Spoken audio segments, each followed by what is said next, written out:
Hindi pa po tapos, mukhang nag-uumpisa pa lang itong tungkol sa mga pagbusisi,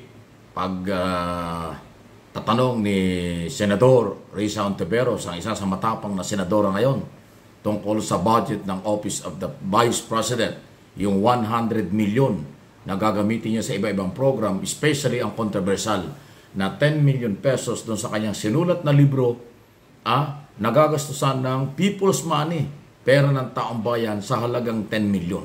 At talagang seryoso po ang senadora na kanyang realign yan, ilipat sa iba at dapat ilagay sa ayos. Ayan o, pakinggan nyo. Dahil nagkaroon po ng press conference. At sinabi ko naman ito kay Chair Grace, at the proper time, magpo-propose ako ng amendment na yung mga items para sa mukhang duplicating programs ng kanyang opisina ay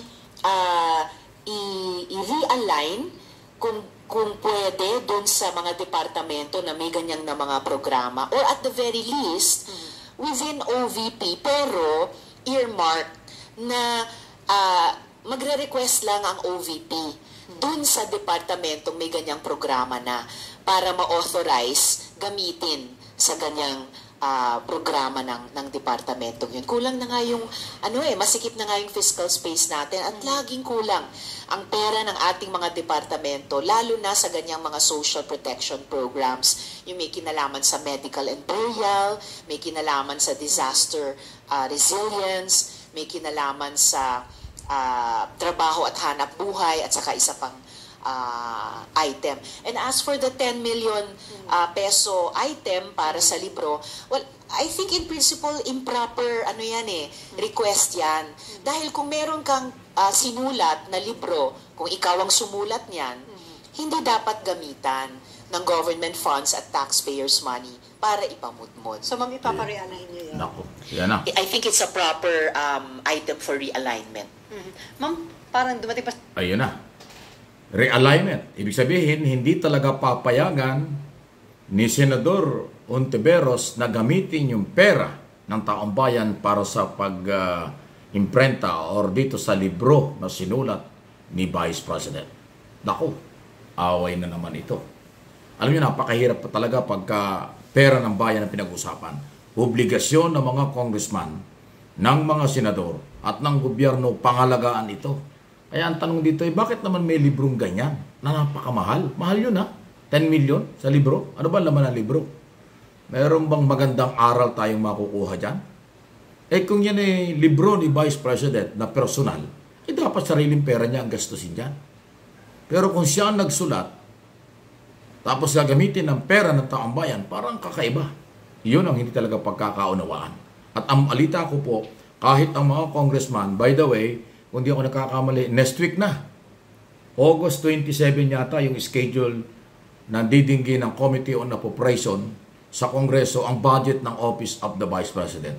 At kung ano ang nasimulan sa pagtatanong sa Kongreso o sa Senado tungkol dyan sa 100 million at 10 million tungkol sa libro, uulitin yan sa Kongreso. Itatanong talaga yan. Ang tanong, kaya bang ipaliwanag o magkakapikunan ulit? Nako, kakaiba talaga, ha?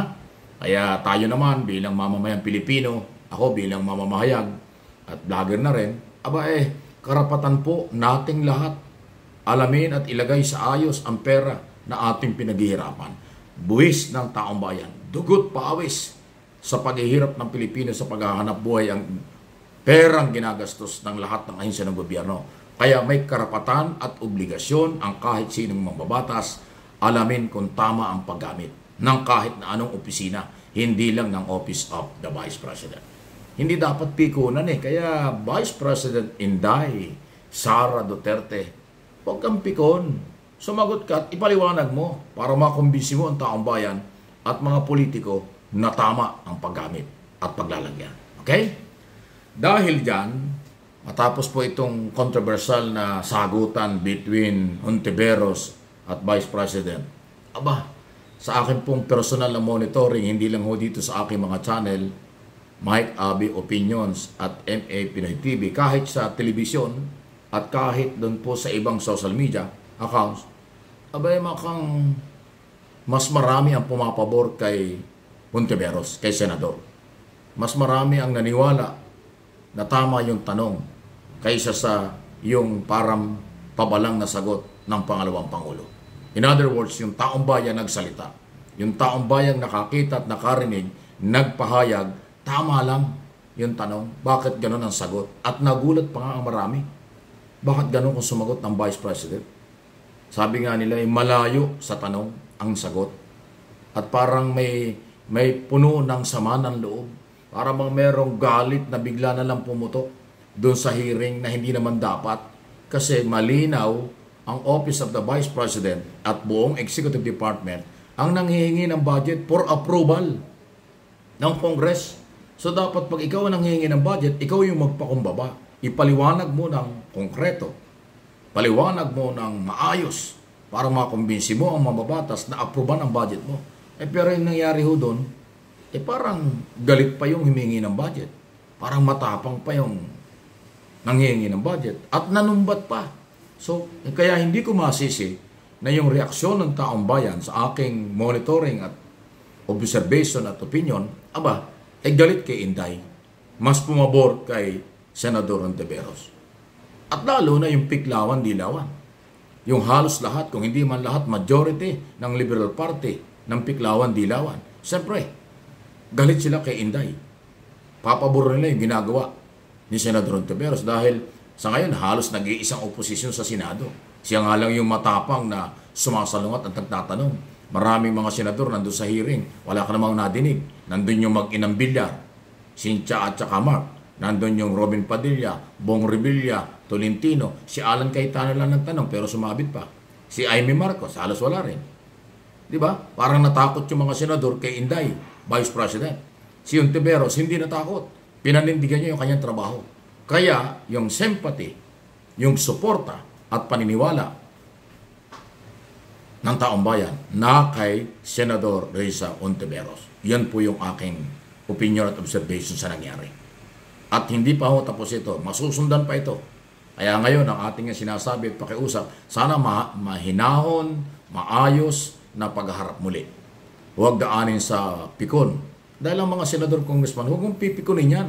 Kasi meron silang karapatan at obligasyon sa bayan. Pangalagaan ang pera ng mamamayan. Pag hindi talaga tama ang paglalagyan or pagkakagastusan, may karapatan silang realign. Kasi ang trabaho ng Kongreso at Senado under 1987 Constitution at Presidential System of Government, ang Malacanang Executive Department ang gagawa ng proposed budget.